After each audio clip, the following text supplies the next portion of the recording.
Semana de la concientización sobre la epilepsia, enfermedad de la que nos va a hablar Roxana Lopresti. Roxy, buenos días. Hola Mario, ¿qué tal? Buen día. Bueno, sí, semana de concientización y su aparición es muy frecuente en dos extremos de la vida, cuando se es niño o si no en el adulto mayor. Las causas pueden ser diferentes, puede ser genética, funcional, también puede ser secundaria a otra patología que está cursando la persona y que afecta al cerebro. Nosotros escuchamos a la doctora Beatriz Gamboni, que ella es médica neuróloga del Hospital Noti, que ella está abocada a los consultorios de epilepsia refractaria y nos habla acerca de lo que es la epilepsia y también acerca de las crisis. Cuando las crisis se dan en más de 5 minutos, hay que llamar inmediatamente a la ambulancia. La escuchamos.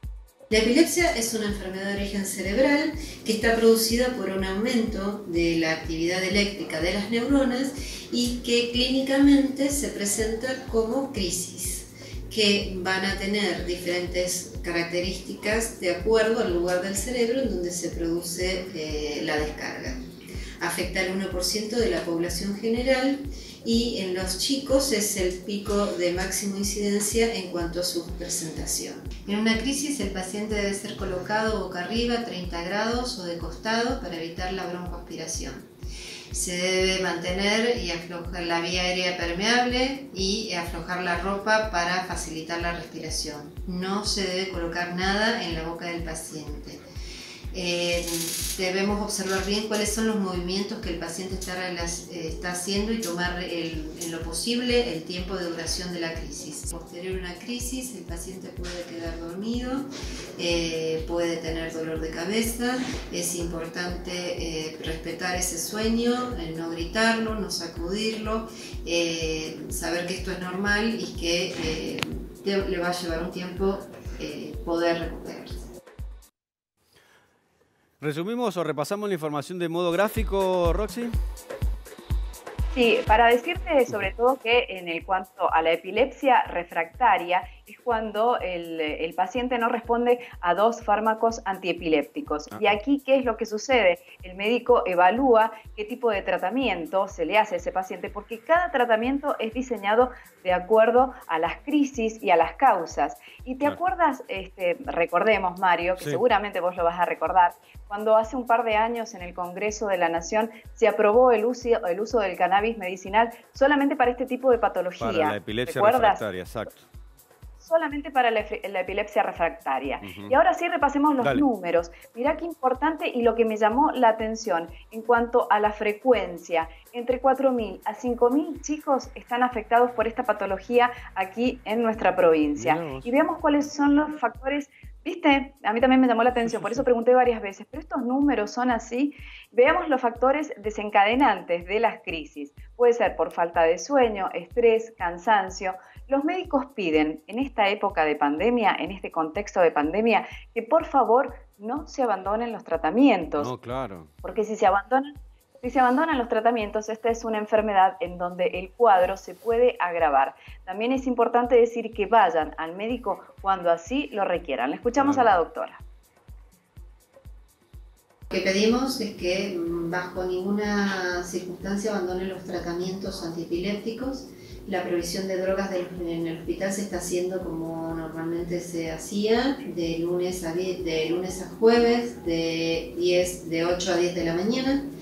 Estamos pidiendo que no se alteren tampoco los horarios de toma, ni que por cambio de rutina familiar se modifique la toma de la medicación, que si es por ejemplo cada 8 horas, que es la mayoría de los casos que se hace de esta manera, que no se pase de 6 horas en menos ni más de 10 horas entre dosis y dosis.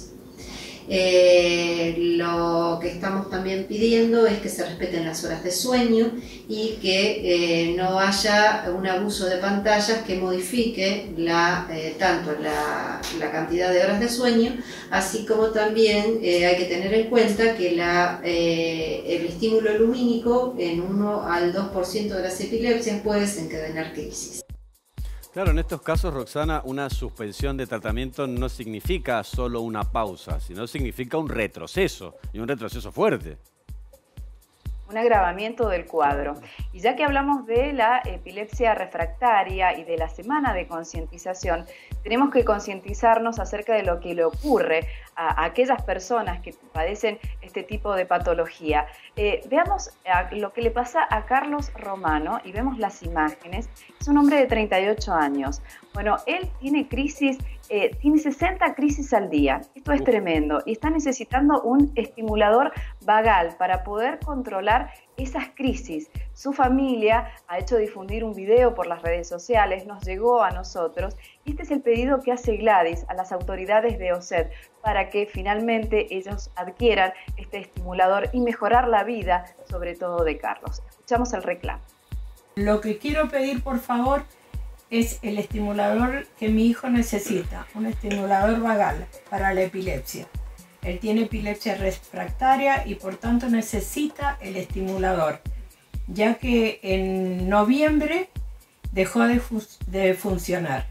En este momento tiene estatus epilépticos muy seguidos y por tal motivo lo internan para colocarle su debida droga que necesita.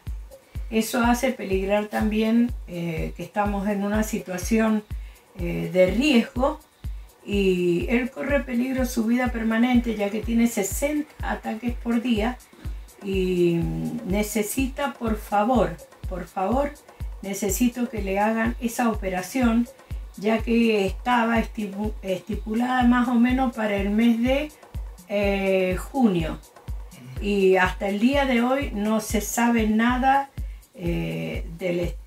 sé que está en compra, pero aducen de que es muy caro, por eso es que no tengo la respuesta correcta y ligera. Desde ya le doy muchas gracias. Sí, ahí yo no puedo evitar, Roxana, y no más sacar la cuenta. 60 crisis por día, estamos hablando una crisis cada 15 minutos en promedio, 4 por hora. Es tremendo. Y este estimulador vale aproximadamente 5 millones de pesos. A ver, nosotros consultamos a las autoridades de la obra social de OSEP, nos dijeron que se están ocupando del tema, según ellos, que se ha abierto un expediente porque necesita un proceso licitatorio para esta compra y que se están ocupando. Bueno, a ver, lo requiere, es necesario, decía su mamá, peligra la vida. Claro. Es tremendo tener 60 crisis por día. Ojalá que esto se solucione lo antes posible y darle una respuesta a Carlos y a su mamá por sobre todas las cosas. Gracias, Roxana. Nos encontramos más tarde.